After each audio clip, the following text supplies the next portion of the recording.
Reins et médicaments. Ce cours est primordial et très important. Comme le cours des antibiotiques en maladies infectieuses, le cours de reins et médicaments, c'est-à-dire des médicaments néphrotoxiques, est très important. Pour vous illustrer un peu l'importance de ce cours, je vais vous dire que suite à une prescription d'un médicament, d'une faute médicale on va dire, suite à une prescription fausse, des fois en dialyse, en hémodialyse, quelqu'un et des fois il reste carrément à vie en hémodialyse. Des fois il garde une certaine chronicité et il ne récupère pas totalement. Vous savez que par exemple chez un cardiopathe, les cardiopathies, il y a une contre-indication à l'hémodialyse. Pourquoi? Parce que c'est une épreuve d'effort pour eux. Et donc, on leur fait plus une dialyse péritonéale, mais en urgence, vous voyez que la dialyse péritonéale n'est pas faisable.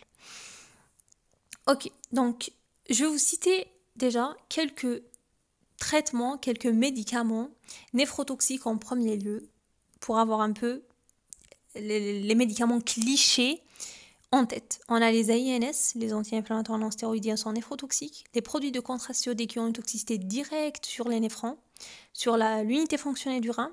On a les aminosides, comme les gentamicines, on a la cisplatine, on a la cyclosporine qui est une immunosuppression, et on a la vancomycine par exemple qui est un antibiotique. Donc vous voyez, c'est quelque chose qu'on prescrit quand même.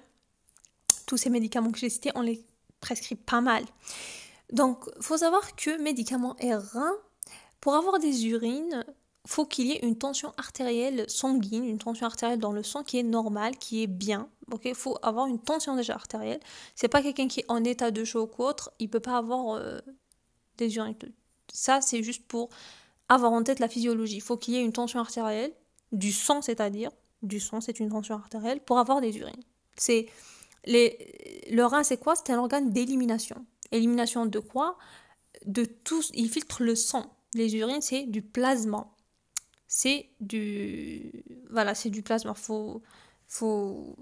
Voilà, c'est du plasma traité au fait. Donc là, le rein, c'est le principal organe d'élimination des médicaments, c'est-à-dire 25% du débit cardiaque passe par le rein, un quart. C'est-à-dire, ça veut dire quoi? C'est-à-dire il est très vulnérable à la toxicité médicamenteuse. Ok? Donc il faut savoir que les médicaments peuvent être éliminés par élimination rénale. Dans ce cas, c'est ça le problème. On doit adapter au débit de filtration glomérulaire, c'est-à-dire à la fonction rénale, au DFG. Mais si l'élimination est hépatique, l'exemple de la piostacine, qui est aussi un antibiotique, là, on ne va pas adapter, même s'il a un problème au niveau des reins. Très bien, donc ce qu'il faut retenir, c'est qu'il y a un impact. Donc, comme on a dit, il y a un impact sur les reins. Ok, les médicaments peuvent avoir un impact sur les reins si l'élimination est rénale.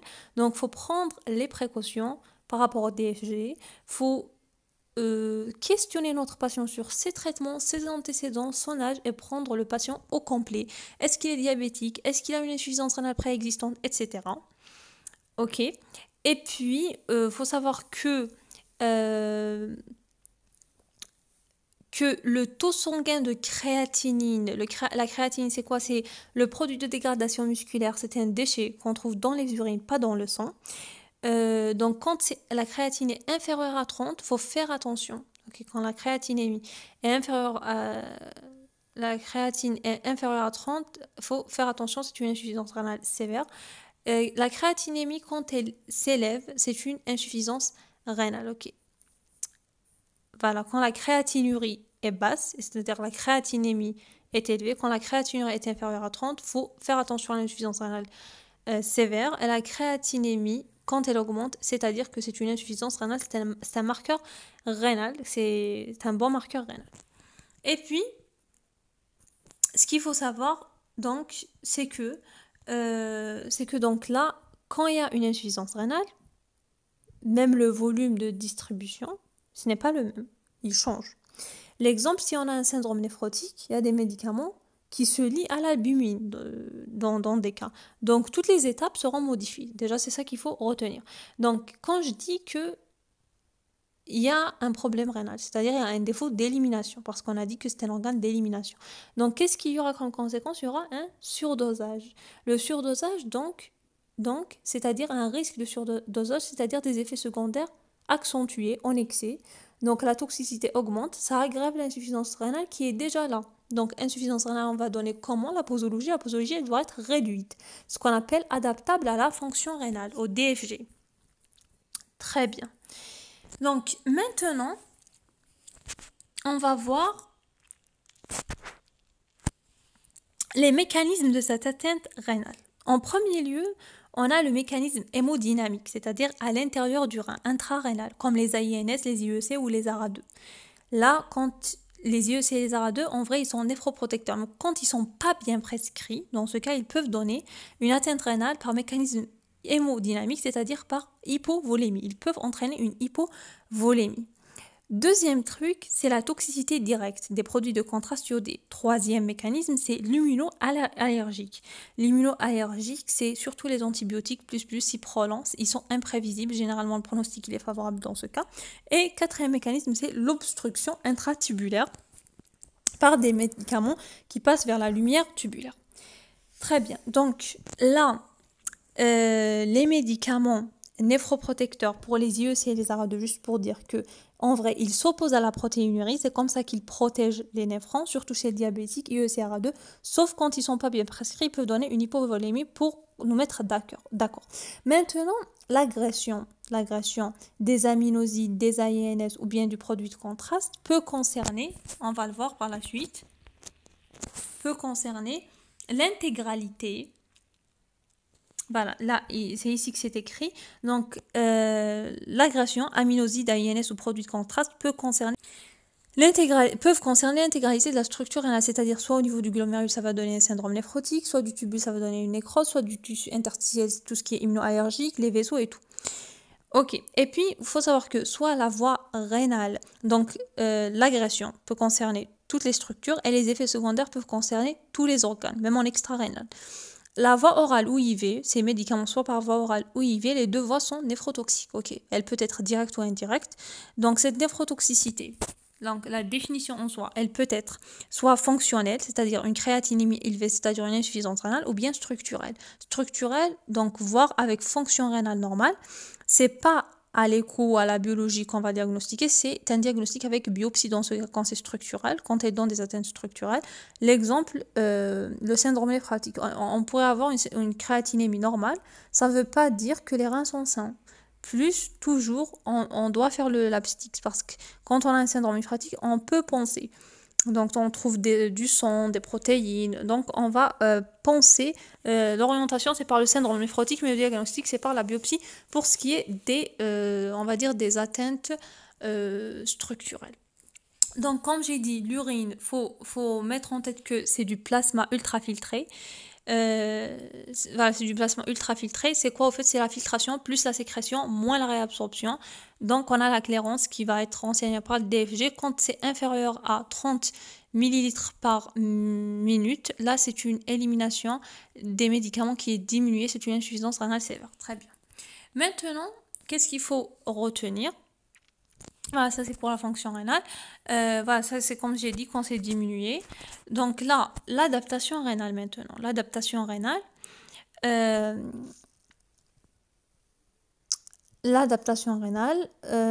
Donc qu'est-ce qu'il faut retenir pour l'adaptation rénale? C'est la mesure de la créatinine biologique. Un calcul de DFG, de la clairance c'est-à-dire, par le MDRD ou le Cockcroft, ok, et on va adapter. Soit il y a deux cas de figure. Soit des médicaments qui ont une demi-vie longue. Donc, dans ce cas-là, on va espacer l'intervalle des prises. L'exemple, un hémodialysé avec un DFG inférieur à 10. L'exemple de la vancomycine, on va donner 1 gramme par semaine. Intervalle, ici c'est une semaine. L'aminoside, par exemple, un intervalle de 48 heures. Par contre, pour les médicaments qui ont une demi-vie courte, là, ce n'est pas les intervalles qu'on va espacer, c'est plus la dose qu'on va réduire. Les intervalles, c'est les mêmes, mais on va plutôt diminuer la dose. Ok. Très bien, très bien.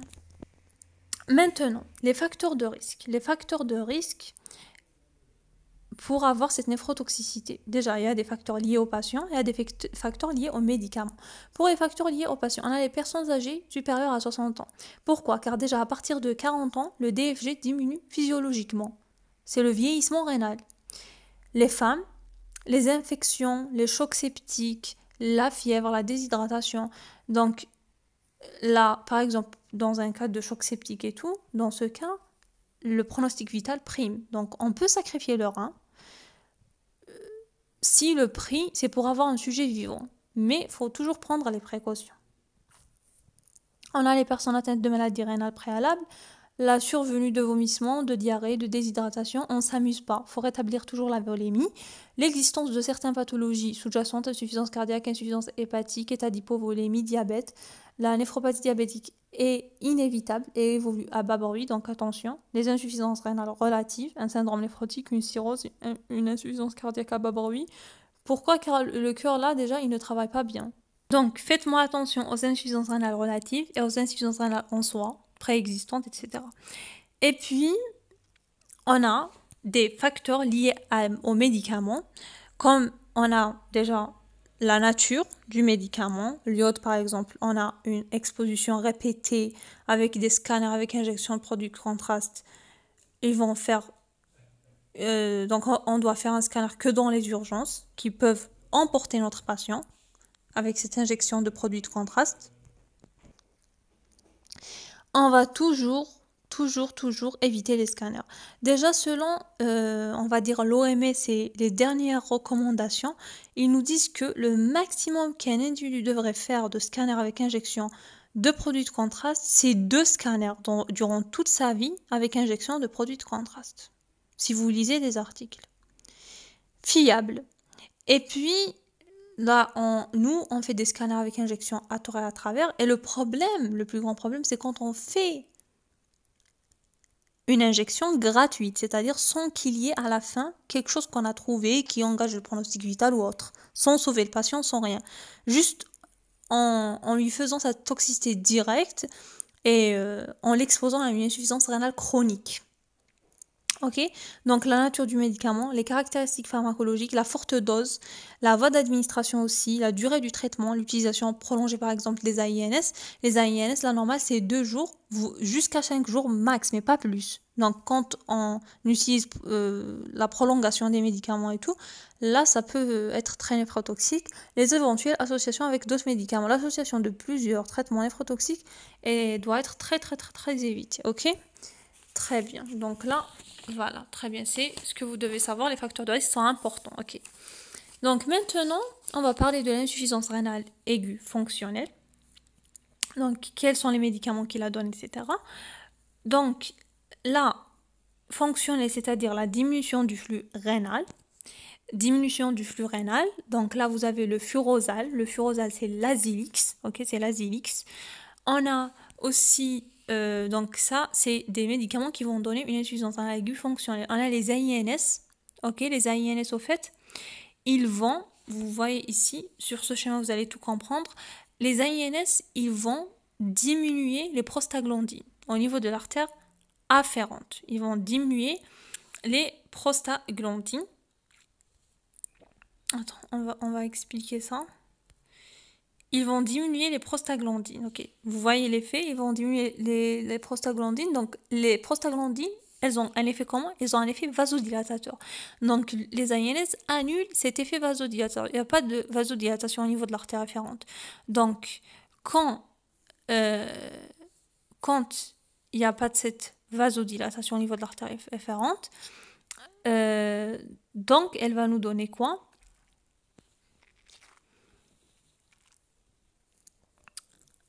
Elle va nous donner cet effet. Ok, donc les AINS, ils vont donner une hypoperfusion. Donc on aura une hyponatrémie, une hyperkaliémie, une retention hydrosodée. Tout ça, c'est les effets. Là, vous voyez ici, vous voyez ici, tout ça, c'est les effets. On a cette hypokaliémie, on a cette rétention hydrosodée, cette hyperkaliémie.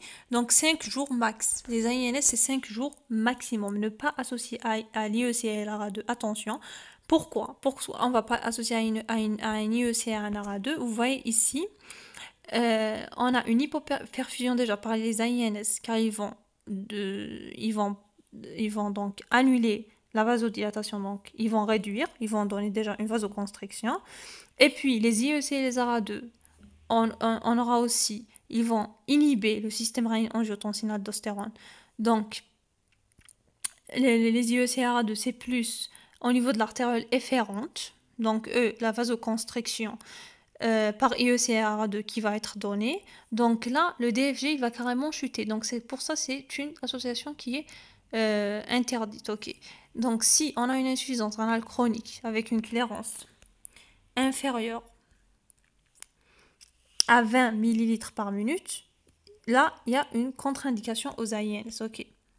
Voilà, là, c'est les effets. Comme j'ai dit, on aura l'hypertension, l'hyponatrémie, l'hyperkaliémie, la rétention hydrosodée et tout. Là, comme je vous ai dit, on ne va pas associer AINSRA2. Et quand c'est inférieur à 20 millilitres par minute, c'est contre-indiqué. Si entre 20 et 60, c'est 3 à 5 jours qu'on va donner. Retenir que quand c'est inférieur à 30, c'est sévère. C'est une insuffisance rénale. Donc attention, soit c'est adaptable ou bien carrément contre-indiqué. Ok, exemple du Lovenox. Ok, les yeux, c'est les arrêts de maintenant, ça donne une atteinte, une sténose bilatérale des artères rénales. Ou bien, quand on a un rein unique, c'est une sténose, donc carrément une occlusion dans ce cas. Une sténose, donc, est égale, il va être en ischémie, il n'est pas perfusé. Le rein n'est pas perfusé, donc rien n'arrive. Donc ça donne une HTA. Voilà, la sténose va donner une HTA, va donner une hyperpression. Donc, dans ce cas, l'écho plus la fonction rénale, on doit la faire parce que dans cette sténose-là, la fonction rénale aussi, elle va être diminuée. Donc, IECRA2 aussi, si on a, comme vous voyez, si on a une déshydratation, si on a des diarrhées, des vomissements, ou bien un traitement par diurétique, dans tous ces cas, ça peut donner des sténoses. À l'état normal, vous voyez dans le schéma, on a, attends, le captopril, là, c'est un IEC qui est très connu, ok? Donc là, vous voyez dans le schéma. Là, à l'état normal, il y a une vasoconstriction permanente au niveau de l'artère efferente par le système rénine-angiotensine-aldostérone. Quand l'IEC ou l'ARA2, on le donne, donc là, il y aura cette élimination de cette vasoconstriction. Ok, donc là, il faut contrôler. À 72 heures après, donc puisqu'il n'y a pas de vasoconstriction, ça va fuir. Donc là, si la chute du DFG, elle est plus de 30%, est égale, c'est-à-dire il a donné une vasodilatation carrément, il n'a pas juste inhibé la vasoconstriction, donc une chute, il faut arrêter. 48 heures, il faut arrêter, ok. Même 48 heures avant une anesthésie. On arrête les IECRA2, l'iode, les diurétiques, l'azilix, tout ça on l'arrête, glucophage. Parce qu'il y a un risque d'acidose lactique pour le glucophage, risque d'altération de la fonction rénale, du chute du DFG.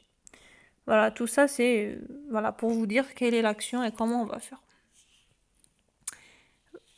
Voilà, ça c'est l'anesthésie, comme je vous ai dit, c'est ce que je viens de vous dire. Pour l'atteinte tubulaire, néphropathie tubulaire aiguë, nécrose tubulaire aiguë, la nécrose tubulaire aiguë, donc il y a un contact avec les tubules. L'avantage, c'est que les cellules tubulaires se régénèrent au bout de 21 jours. Donc ici, il faut rétablir la volémie. L'exemple de la gentamicine, de l'amiloside, on le donne 5 à 7 jours. Donc éviter les diurétiques plus les aminosides aussi. La réhydratation n'est pas systématique pour la gentamicine. Ok, il faut déjà évaluer les œdèmes, s'il y a une hémorragie, s'il y a réellement une hypovolémie ou pas. Parce que des œdèmes et tout, c'est pas une réelle hypovolémie, c'est une euvolémie. Ok. Très bien. Donc là, voilà, j'ai déjà parlé de ça. Ça, c'est pour la gentamicine. Pour le produit de contraste, faut réhydrater avant, après. Ok, faut réhydrater avant et après, bien évidemment. Ok. Avant, pendant, après, systématiquement pour diminuer le contact avec les cellules tubulaires et avoir des dégâts moindres. Faut arrêter donc les diurétiques aussi. Je l'ai déjà dit. Faut arrêter les diurétiques, ok. les diurétiques, les IEC, les arrêts de 24 heures avant. Faut donner un petit volume de produits de contraste iodé. Et l'intervalle entre 2 injections de produits de contraste iodé doit être au moins 1 semaine minimum. Après avoir fait une créatinémie de 72 heures et pour discuter cette deuxième injection de produits de contraste iodé. Ça, c'est pour les produits de contraste iodé. Maintenant, pour tout ce qui est immunoallergique, on a donc anticorps antigène. L'anticorps, c'est le médicament dans ce cas au niveau des vaisseaux rénaux surtout et tout. C'est imprévisible, c'est la biopsie rénale qui fait le diagnostic. Extra-rénal, généralement, c'est tout ce qui est extra-rénal, c'est tout ce qui est cutané. Leucocyte tubulaire, il y a une défense. Mais un ECBU qui est négatif, c'est pas causé par un germe parce que c'est le médicament qui le donne. Là, mettre une corticothérapie pour récupérer. Pour tout ce qui est chronique, les analgésiques, les paliers forts morphiniques dans les cancers ou bien même le paracétamol peut donner donc une atteinte interstitielle chronique. Et il y a d'autres médicaments aussi néphrotoxiques comme le Zyloric, la lupyridol qu'on donne dans la goutte, voilà, etc. Voilà, on a fait quand même le tour. Pour ce qui est bon, là, le CHU, on le donne généralement dans les QCM. C'est une anémie thrombopénie, insuffisance rénale rapidement évolutive. La cyclosporine et les contraceptifs oraux peuvent être des médicaments incriminés. Ok, mais là, je voulais aussi dire d'autres... je voulais dire une autre remarque. C'est que déjà, faut... Dans le cas d'une épuration extra-rénale, ok, dans le cas d'une épuration extra-rénale, c'est pas la même chose, ok, hémodialyse et dialyse péritonéale. Il y a quelques médicaments qui sont dialysables, ok, dialysables, c'est-à-dire ils vont passer au moment de la dialyse. Donc là, on doit faire attention au moment et à la dose de l'administration. C'est-à-dire, ils vont dialysables, c'est-à-dire ils vont être éliminés par la machine de dialyse. Donc si on le donne avant la séance d'hémodialyse et qu'il est dialysable, il sera éliminé. Donc là, le patient, il est sans traitement et on croit qu'il est traité. Donc le mieux dans ce cas est de donner soit un médicament à élimination hépatique si on a le choix, sinon on va le donner après la séance d'hémodialyse. Pas avant pour qu'il ne soit pas dialysable, pour qu'il ait son effet. Ok, très bien. On a aussi des traitements, je vais dire, semi-toxiques, qu'on appelle semi-toxiques, mais bon, c'est tout ce qui est les immunosuppresseurs. Donc là, il faut contrôler le taux plasmatique. Si on a aussi une transplantation rénale, là, si ça dépasse, le taux plasmatique dépasse, on doit réduire, mais si on diminue aussi beaucoup, on peut être dans le sous-dosage et il pourrait y avoir un risque de rejet de greffe. Ok, donc là c'est en général. Donc là je vous ai donné juste des points essentiels. Après, pour ce qui est des médicaments dialysables et tout, il y a 3 facteurs principaux qui entrent en jeu. Ok, c'est la taille de la molécule, la liaison aux protéines et les compartiments de distribution. Je vous ai dit, faut la donner après la séance d'hémodialyse, c'est ce que vous devez retenir. Voilà, donc le rein c'est un organe fragile. Les médicaments néphrotoxiques sont principalement les AINS, le produit de contraste iodé, les aminosides gentamicine, la cisplatine. J'ajouterai la cyclosporine et la vancomycine. Vraiment retenez ceci. Donc si je résume un peu mon cours, je vais dire que faut toujours adapter au DFG et à la créatinémie quand il y a des antécédents, quand vous voyez qu'il y a une insuffisance rénale préexistante, fonctionnelle ou organique ou d'autres facteurs de risque, soit liés aux médicaments ou bien liés au traitement qu'il faut bien retenir. Si c'est une élimination hépatique, il n'y a pas lieu de faire une adaptation rénale. Il y a les médicaments dialysables, attention. Et puis, il y a beaucoup de mécanismes de cette atteinte rénale, soit par hémodynamique, par hypovolémie, ou bien par immunoallergique, ou bien toxique, ou bien par obstruction, etc. Donc voilà, ça je l'ai déjà dit. Après, Pour ce qui est de l'adaptation, comment on adapte? Soit c'est l'intervalle qu'on va espacer si la demi-vie est longue, donc il va rester là pendant longtemps. Si par contre sa demi-vie est courte, s'il meurt rapidement, là c'est juste la dose qu'on va réduire. Les facteurs de risque, c'est surtout l'âge, c'est surtout les infections, les maladies rénales préalables, tout ce qui est vomissement, diarrhée, déshydratation, parce que c'est lié à la volémie. Euh, Aussi d'autres pathologies qui vont nous donner une insuffisance rénale plus relative comme l'insuffisance cardiaque, la cirrhose et le syndrome néphrotique. Pour ce qui est du médicament, bien sûr, la dose, la nature, la durée, la voie d'administration, tout ça compte. En fait, tout compte pour le médicament. Un médicament, ce n'est jamais anodin. Et puis, pour ce qui est de l'insuffisance rénale aiguë fonctionnelle, c'est tout ce qui est l'Azilix, tout ce qui est AINS, tout ce qui est IEC, ARA2, etc. Pour ce qui est de l'atteinte tubulaire, la nécrose tubulaire aiguë, c'est plus la gentamicine ou bien les aminosides. Donc, pour ce qui est de l'insuffisance rénale aiguë fonctionnelle, retenez que les AINS, ils vont agir sur l'artère afférente en bloquant les prostaglandines, c'est-à-dire en bloquant l'effet vasodilatateur. Et retenez que les IEC et les ARA2 vont bloquer la vasoconstriction. Donc, vous voyez que les AINS, ils vont bloquer la vasodilatation. Donc, ils vont donner, on va dire, un effet, un effet contraire à la vasodilatation. Et les IEC et les ARA2, eux, ils vont donner un effet contre la vasoconstriction. Donc, vous voyez, si on les associe, dans ce cas-là, le DFG va tellement chuter, donc faut pas les associer. Faut pas associer AINS, IEC, ARA2, diurétique, tout ça, ce n'est pas du tout associable, ok? Voilà, retenez ce schéma, il est tellement important, ce schéma. Il est tellement important dans ce cours. Voilà, ce schéma, il est tellement important. Vous voyez, prostaglandine, artériole afférente. Là, c'est les AINS qui vont agir. Et là, pour ce qui est de l'angiotensine, angiotensine 2 ou bien IEC, elles vont inhiber, donc quoi? Elles vont inhiber la vasoconstriction. Elles vont inhiber le système rénine, angiotensine, aldostérone. Donc c'est un peu, je vais pas dire elles donnent la vasodilatation, mais elles inhibent la vasoconstriction. Donc, dans ce cas-là, qui dit qu'il n'y a pas de vasoconstriction, il n'y aura pas de pression vraiment.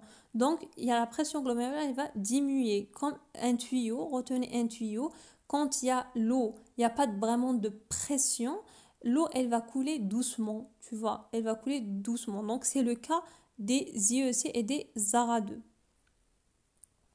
Pour ce qui est des AINS de la prostaglandine, donc là, toujours on imagine le tuyau. Donc là, la prostaglandine, elle va faire une vasodilatation. Donc s'il n'y a pas de prostaglandine, elle est inhibée, il n'y a pas de cette vasodilatation. Donc il y aura la constriction. Donc retenez dans ce cas ce schéma-là. Donc il y aura une constriction. Donc s'il y a il n'y a pas beaucoup de vasodilatation, donc toujours la pression à l'intérieur du glomérule, elle va diminuer. Pourquoi? Parce que tout simplement, il n'y aura pas beaucoup de sang qui va arriver car il n'y a pas cette dilatation, c'est plus contracté on va dire. Donc voilà, toujours le DFG est diminué. Donc si j'associe les deux, non seulement il n'y a pas beaucoup de sang qui va arriver et encore il n'y a pas de vasoconstriction à la fin, du coup il n'y aura pas vraiment une pression. Donc s'il n'y a pas de pression, il n'y a pas de DFG, il n'y a pas beaucoup de sang, tu vois. Donc ça va vraiment être néphrotoxique. Il n'y a rien qui va être filtré tout simplement. Parce que c'est, imaginez un vaisseau et la pression qui va arriver. Donc pas de vasodilatation, pas beaucoup de pression. Donc pas beaucoup de volémie, pas beaucoup de pression. Le DFG il va diminuer. Et dans l'autre cas aussi, si l'angiotensine 2 est inhibée, il n'y a pas de vasoconstriction, donc il n'y a pas de pression glomérulaire parce que c'est plus ou moins dilaté à l'extrémité, donc il n'y aura pas une grande pression, donc ça ne va pas beaucoup filtrer, il n'y aura pas beaucoup de temps pour que ça se filtre, et donc il y aura diminution du DFG. Retenez bien ces schémas, je vous remercie.